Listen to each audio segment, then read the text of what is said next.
The list moves to politics now. For the second time in a week, the White House saying, yes, it did dangle a job before a Democrat to try to avert a competitive Democratic primary race. On Friday, the White House counsel released a statement saying Bill Clinton was enlisted as a go-between to try to lure Joe Sestak out of a Senate race in Pennsylvania, a race against Darrell Specter. Sestak rejected the offer of an advisory panel position, we are told by the White House, and ended up beating Darrell Specter in that primary last month. Okay, now, White House spokesman Robert Gibbs confirming reports that Deputy Chief of Staff at the White House, Jim Messina, urged Colorado Democrat Andrew Romanoff to apply for an international aid position rather than launch a challenge to Senator Michael Bennet. Romanoff says no job was offered, and he's staying in the race against Bennet. Some are suggesting there's a problem here, but they don't include the former ethics chief for the Bush administration. Richard Painter is quoted today as saying the incidents the White House is confirming did not violate government ethics laws, including the Hatch Act, which governs officials' conduct in federal elections. Now, there are Republican members of Congress who might disagree with that assessment. Among them, Representative Darrell Issa of California. He joins me live. Congressman, you're in San Diego. Thanks for joining us. Let me go through this because there's two issues now. Let me go through the first one, which is Sestak, right? He is running against Darrell Specter. I guess your position is that President Obama, the White House, Rahm Emanuel, want to get him out of the Darrell Specter race, so they dangle a big job in front of him, which I presume you think is the Secretary of Navy.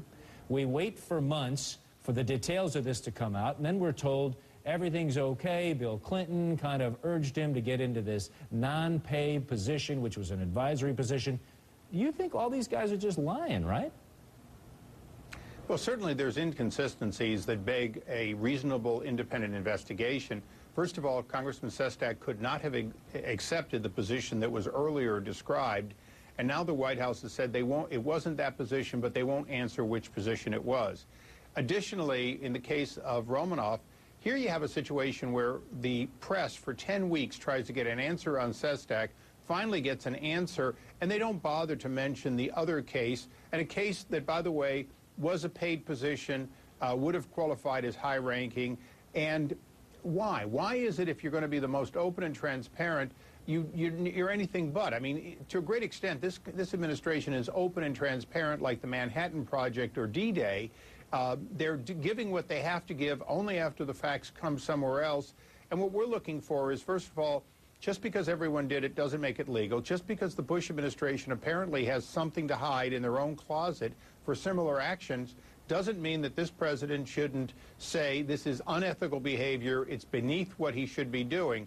It's not that he's trying to clear the field as president, trying to encourage one to run and another not. It's that he's using government paid for positions or government money spent on positions. Either way, your taxpayer dollars are helping clear a Democratic primary, which he thinks are in the best interest of his party. But by the way, if you're a Democrat wanting to vote in a primary, like in Pennsylvania, and you're being denied a choice, and in this case, you would have been denied the choice that the Pennsylvanians chose. Congressman Sestak was a clear choice of the people of the Democrats of Pennsylvania, and, you know, the president tried to stop that. He tried to stop them from having a choice. We're not a one-party country, and we shouldn't be a one-candidate party. But, Congressman, I just want to get to the nitty-gritty here, because if this Sestak issue eventually does come out, the conspiracy is a lot bigger than whatever wrongdoing might have happened here, because you would have to have a former president, a White House chief of staff, a congressman, and apparently a White House counsel all participating in some kind of a scheme to get their facts straight before they finally release the story. Isn't that what you're saying happened here?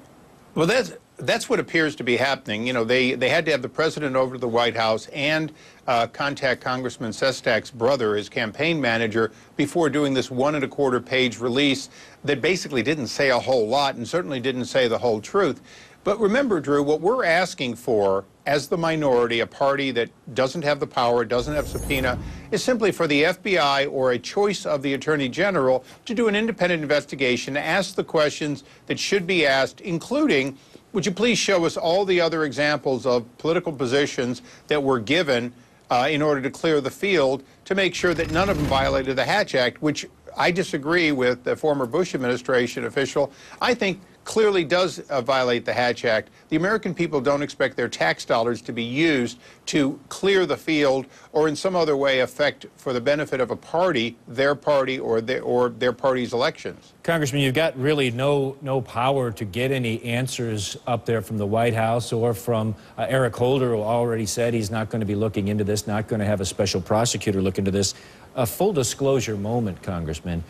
Quietly, under the table, are any of your Democratic colleagues in the House saying something smells here? Is there anything internal that you can tell me in the Democratic crowd that says they want to find out what happened? A number of Democrats have said, you know, this thing's only going to go away if they tell the whole truth, and we wish they would. You know, certainly for Michigan and Midwestern, Illinois, and Pennsylvania members, they've already got, many of them are in swing seats that were taken away from Republicans. They'd like to not have this problem on their hands. And certainly for Congressman Sestak, until the White House comes fully clean, every day he's going to be asked more about what really happened, since nobody really believes that it was a 30-second, oh, by the way, that led to a 10-week asking of the White House again and again to explain something that they're now explaining as no big deal. Yeah. So the only real pressure that you have is to come on shows like this one to get the press to ask these questions. But, you know, there's a lot going on, Congressman. This could literally just evaporate for lack of interest. You know, if the press stops caring about what is right and wrong, about the use of taxpayer dollars, about political cronyism, then you're right, all is lost. But for 220-plus years, the press, the free press, has cared about not having corruption or corrupting activity in government, and they've always stayed with it. So whether it's CNN, Fox, or the three networks, broadcast networks, and for that matter, the newsprint, I have high confidence that they're going to continue to want to get this behind the White House, but only through full disclosure. That was true in Teapot Dome. That was true in Watergate. That's been true for years. Even the dismissal of the travel office under Bill Clinton, it was the press that really ultimately got the FBI to go in and do a separate investigation, reach separate conclusions from the White House answer, and put it behind us. I do not believe this is one of those impeachable events. However, if the White House keeps stonewalling, covering up, and so on, it could get to be a much bigger problem for the White House than it is today.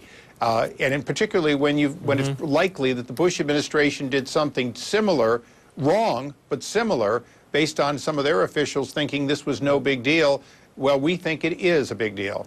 Congressman, thanks for the conversation. We appreciate your views. And speaking of the White House, we did reach out to the White House for reaction. Apparently nobody available to join us today.